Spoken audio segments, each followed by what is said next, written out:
Now moving on, let's try again to set up our face deformer parameter quickly. All right, so click on face, or actually let me just retrieve my actual file instead of data one. All right, so wait, is this the one? I thought I changed name for it. Save as. No. Where is it? There you are. Yep. Okay, so let's go to click on the deformer. There you go. And mine is already set up, so in case you follow my step to backtrack backup datas, make sure you have set this part up. Alright, anyways, so I have this part set up, and let me try the left and right. It hasn't changed yet, so let's begin. Now I was saying that if you want to move your deformer in a straight line, then you can click and drag, right? But hold down shift and you can lock on horizontally or vertically, like that. And if you want to backstep, remember to let go of your mouse and then Ctrl Z so that it would backstep properly. And then let's go to figure out. So this might be the hardest part for most beginners, is to set up the face deformer, because you know Live2D is about moving your, like, to most people it's about moving your character's head up, right, down, and left, right? But the hardest part is knowing how much to move, because most beginners have trouble making it look nice. Is because they don't know enough animation or art theory in general to know how much to move how much the face should move in order to say this is the right proportion of things. All right, but let's give it a few try. At least know how to do it. It might not be accurate, so I'm just gonna do a rough work in my first attempt, and then I'll go back and fix it, because it's more importantly to learn how to fix things that doesn't look right than following a certain formula that completely works every time. All right, because that decreases your flexibility. So let's try to do that. And I would say roughly move it by 12 taps. That's almost okay. But of course, again, how much tap, or by how much the tap would move your thing, depends on how much you zoom in. But just look at what I'm doing right now, and that's about how much you need to move. It's not a lot. It's really not a lot. So let's say I select the object. Remember, highlight the right key value and say 1, 2, 3, 4, 5, 6, 7, 8, 9, 10, 11, 12. I forgot to count. So I moved 8 times. Now the advantage of using this number tapping method is that if you know how much you did on the left, you know how much you go on the right. Supposedly your face is currently facing straight forward, right? So left and right should be should amount the same to how much degree it moved. So if you tap to the left 12 times, you tap to the right 12 times for the right side perimeter. So let's do 1, 2, 3, 4, 5, 6, 7, 8, 9, 10, 11, 12. I forgot how to count again. Perfect. And so you can see it's not a lot. It doesn't look like a lot, but let's start with that. Let's gradually scale up the limits of how much our movements limit our movements as we go on. But as a beginner, it's about 12 taps, 15 taps should be good enough. And you see why, because usually we have the misconception that, well, it's not moving a lot, it doesn't look like it moved enough, but that's because we're only moving the face right now. When you have the face, and when your eyes follow the face, and then your eyeball also move to the left, then it looks like your character really turned all the way, maybe around 30 degrees to the left or to the right. Currently, it doesn't look like when you only have one object, but later on it would build up. So let's not go too far. So let's have both sides 12, and down also 1, 2, 3, 4, 5, 6, 7, 8, 9, 10, 11, 12. And upside 1, 2, 3, 4, 5, 6, 7, 8, 9, 10, 11, 12. All right. So you try to test it around. Now you notice that why doesn't look like I'm moving in a circular motion even when I'm moving a red dot in circle? Supposed to, it should follow, right? Well, that's because the corners aren't set up yet. So let's go ahead and do the corners. Now, how do you do it? Because you cannot, like, do you do left 9 and up, left 12 and up 12? Well, according to trigonometry, it doesn't work that way, right? If you want to have, it's somewhere around, what, a squared plus b squared and square root of that, whatever, right? Yeah, that should be the amount of tabs that you should work with. But how do you do that? Well, instead of doing all the math, here's an easy way. Go to the tool, and let's say, wait, where is it? Okay, parameters, synthesize corners. Okay, so we click that, and then it comes up this option. Parameters, parameter 1 is angle X, and parameter 2 is angle Y. And blend mode, auto, target, whatever, all objects and deformers. All objects, all deform. I just say all deformers. All is fine because we haven't set our face yet, so it wouldn't affect it because the angle X and angle Y of their angle X and angle Y perimeter of your face drawable object hasn't been activated, so it wouldn't multiply the effect, it wouldn't duplicate the effect. So let's go ahead and do that, and not convert locked objects, not convert invisible objects. These are options that once you got halfway through the projects and suddenly you got a new object, you want to synthesize corner, well, you do not want to resynthesize all the ones that you already done. You can, but with these options, you can, set it to the locked ones or the invisible ones are not applied. So do not apply to those. Instead, just apply to whatever is not locked and visible. All right. So those are things that you have to care about later. So let's say press OK, and you don't notice anything, but try to move around. Now, it feels more like what you need to do. It feels more like the circular motion. Actually, I might be wrong. It is actually, yeah, it's actually 12 tabs to 11, 12 tabs up. But regardless, that's a handy tool. You can synthesize a corner, or you can do the tapping method. In case you're not tapping from the start, well, if you are, then you can continue tapping that way through, or you can use synthesize corner. All right, so you got that, and we got the face moving. Now, what happens if we want the eyes to follow? All right, the eye component is composed of a bunch of objects. So we have, let's take a look. Take a look at this. We got like what, 12 eyelashes and 8 eyepieces, and that's everything we need to select in order to move them around. You cannot you can set all of them at once, every individual, to apply a parent deformer, but a better way to do that is to have one parent deformer handling the eyes first, and that deformer is the child of the face deformer, so that if you move the face deformer, it will move the eye deformer and move all the child eye pieces together. That's a better way to do it. So same method, we can control, let me think. Should we have left and right eye separated? Yes, I think we should. Let me think carefully. Actually, we shouldn't. To be safe, let's have left and right eye deformer. Or you know what? Let's do it the safest way. Let's first create one. Create deformer. And this is the eye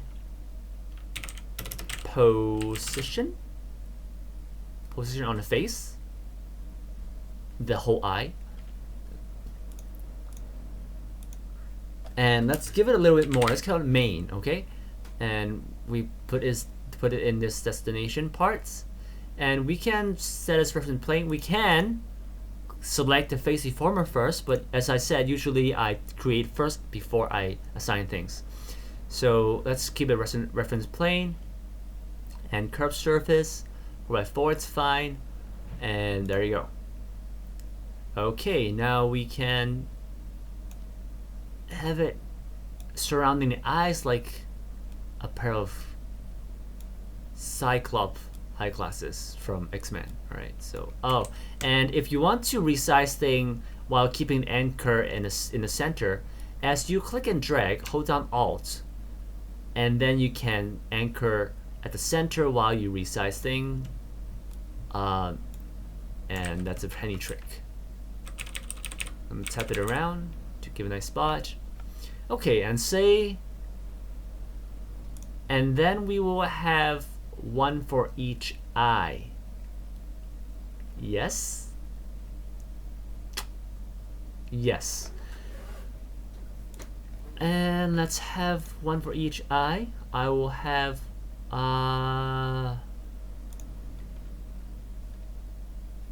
wait. Okay, let me create a new one and say this is the right eye deformer. Destination is eye, curved surface, reference plane. Okay, fine. And I want this to control the right eye. Now, as a general rule in Live2D, if you see the right eye, it's on your left side, because this is her right eye, but this is on your left, right? So always keep in mind to do that. If you don't, then theoretically your own project is fine, but if your project involve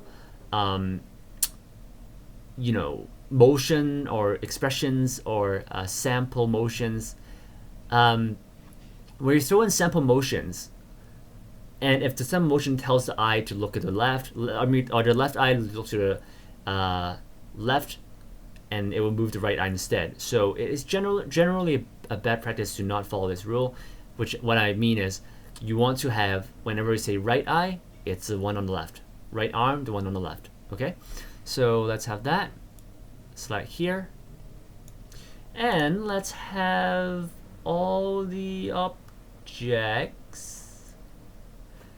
I'm so uncertain about everything right now. I'll change it later if I mess it up. But let's say all the objects. I can select all by, I think I mentioned this already, by shift click, control shift click, and now I'm selecting everything, right? And I can set the deformer as the right eye. Actually, why would I do that? Because only the right side is applied. So I'll select only the right ones. Yeah. Why is there missing one close? Which one is this? And what about this one? What is this called? Oh, okay. Okay, there you go. And there you go. On the right sides, I will assign to. You can also see that now currently all the dots are over here, so I made no mistake. All the things I call right are on the left side. And I select the right eye deformer. And as you can see, as I click them individually, all the right parts are a child object of the right eye deformer. And I select the left part, it's reference plane. So I got everything in here, and then now I have this as deformer of the eye position main. I'm a little bit worried that this might be too big. Let's move on first, and I have the main eye position main deformer as the child object of face deformer. Now, remember that I mentioned that if you don't activate the parameter, you're not moving anything, or you're not setting any movements, right? Now, currently I'm selecting a eyepiece, let's say, you know, the iris, and obviously there's nothing set up. So if I click around, would this move or would this not move? Well, alone it wouldn't, but since that now it's a child object of the deformer that moves, as I move around this thing, it tells the face deformer to move, and anything that belongs to the child will also move along. Now that is how you set things up. Alright. Now second thought. Okay, first thought. That my right eye is smaller than the eye main. And I'm pretty certain by looking at it, and I can select both of them, and I zoom in, you can see that, well, the child object, it is bigger vertically, or the height is taller than the parent thing. So what do? Well, I can resize thing, right? But what happens if I click and drag and resize this frame? The whole eye moves because now it's linked already, right? So what do? I can still resize it without moving the objects by holding on Alt, click, and that's not what okay, I hold down Control and left click, and now you can resize thing as you want without moving the inner object. You're only resizing the deformer. Alright, so now I can make sure that it is smaller than the parent object, or I can expand the parent object by doing this. Okay, and however, second thought is I don't think I even need the right eye deformer. I think I can have both eyes with sharing the same deformer, all the drawable objects. Instead of having a mid-tier, I can directly link the objects to the main deformer that controls both eyes. Or I really want to go back and check what I did in the past, but let's make a call right here on the spot. Or let's keep each to have one deformer, and I don't want to have the main one. Alright, so I can do that. But how do I skip it? How do I link? What I need to do is having this right eye deformer to change the parent object to the grandparents instead, which is the face deformer. It's easy, just select it. Make sure you're selecting the right one. I'm not. Yes, the right eye deformer. And you want to, or you can select here, and you can go directly and change it to the face deformer. Now I can safely delete the eye position main, which I don't know why I put it in, and nothing will lose. Okay, nothing will be lost. So there you go. Everything remains the same except I don't have that extra deformer anymore. So let's create one for the left eye. Am I thinking straight? Yeah, let's create one for a left. Or actually, let's leave that behind the camera. Alright, so what I think I will do now, well, I feel like having too many objects right here, I just can't think straight with all these appearing, with all these eyelashes and all layers showing up. So let's turn them off first. So let's go into the objects. I can right click here and select deformer. Wait, what? Oh, drawable object selection tool. Right click. I can tell by the green highlight as I hover the mouse, but to be safe, I'll right click and I'll go by select drawable object, and then I'll click on this here, which I recognize, and I'm going to turn it off. Do that again. This here, turn it off. And the closed eyelash. Select and turn it off. Now I also want to lock them until I turn them on again, or else I would sometimes mistakenly select some vertices. I'll move them, I'll distort them when they're in invisible state, and that is very bad.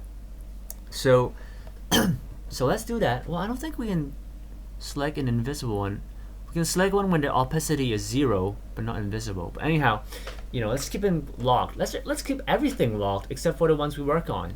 Like if I want to select a certain vertice, right? I want to say, okay, I'm gonna use the lasso tool. I'm gonna select all these vertices on the eyelash. But when I do that, everything on the face, eyeball, the eye white, everything is selected. Now that's very bad, right? So let's always, and sometimes we don't know. Sometimes we don't know. We're mistakenly moving some vertices of other objects that may not even be visible. All right. So let's say I want to lock it all. What do? Do I click on every one of them? Well, there's a shortcut is to click on the lock icon, and you will lock not individual things. You will lock the parts group. And if I say I want to work on eyes right now, right? So I click on the lock, everything will become solid black instead of gray. And now I can select individual parts and start working on things. Alright, so there you go. I think those are the only two parts I need for now. The eyelash, upper and lower eyelash. And for the eyeball part, I'm just gonna do it. Do I do the eyeball? Actually, I do the eyeball first. How about that? Let's do the eyeball first. All right. Yeah. So let's lock the eye and unlock the eyeball, and I will check what I have. I have two highlight dots here. Zoom in. I have two highlight dots here. I have an iris, which is the purple part, and the eye white. First thing I want to do is create deformers. One for just the iris, so that will, let me think, do I need that? I can directly move the drawable object, I guess. Yeah, I guess I can. But you know what? Because now I'm thinking, what do I do to, oops, I mean the iris. What do I do to move this around? I can activate its eyeball X and eyeball Y parameters and start moving things. And I can finish my project like that, right? Or I can create deformer that handles the positioning in case this iris needs to do something else with other parameters, all right? Now, the key decision making right here is that as a general rule in Live2D, you do not want to have any object, no matter it's deformer or drawable object, to have more than 2 activated parameters. In fact, Live2D doesn't allow you to have more than 3 in one piece. So select only 2 parts at a time. All right, so which means that if I want to have angle X and angle Y to be the eye moving, and I want to have a backup, I want to have a backup where the drawable object is some other parameters may control it. Maybe in a happy state it would glitter or something, right? Or it would change to different shape. It might bigger, or maybe in a shock state it would enlarge. So let's have positioning handled by a deformer instead of by themselves. Angle X and angle, or eyeball X and eyeball Y are positioning, so I would set them, I would let them for the deformer to manage. Okay, so I'll select the object, create deformer, and I'll press OK. And deformer is too small, I will enlarge it. Too big, oops, smaller. And then I will activate its parameters, eyeball X and eyeball Y. And this has to be a child object of the right eye deformer, which is a child object of the face deformer. So that's all settled already. And I forgot to change the name. I'll change it now. This is called the iris deformer right, and press enter. Now I need the iris to be a child object along with the highlights, but not the eye whites. All right, so the two white spots and the iris, you are the child object of a iris deformer R. And iris deformer, I will have you set up ready, right? Yes, I do. And there. Wait, why isn't it? Okay, there you go. So I select iris deformer R, and now everything I see the green spots. I want them to merge. Click again. Now the green spots are there. I can simply do left, or you know what? I will do. Yeah, let's do it left. Actually, let's do taps. I don't want to do click and drags. Let's do left side. 1, 2, 3. Why isn't anything? Oh God. Okay, let's do it again. Deformer set, iris deformer, and make sure I select it. 1, 2, 3, 4, 5, 6, 7, 8, 9, 10, 11, 12.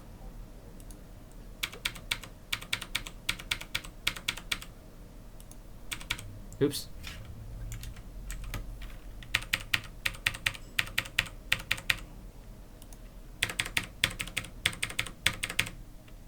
And then I'll synthesize corner, except this time I don't want to synthesize the one I've already done.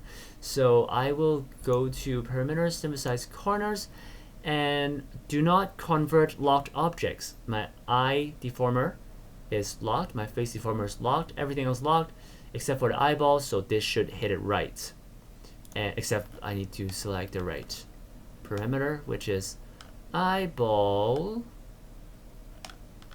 Where's the eyeball X and eyeball Y? There you go. Eyeball X and eyeball Y. And press OK. Something is really off here. Why are they stretched? Why is this not stretched? Okay, that's kind of weird, but I'll figure it out, and we'll continue on in the next episode. All right, so you can check right here. If I tilt the head this side or any other side, and I move around, it should apply. All right, so that's all for today. We'll talk again next episode.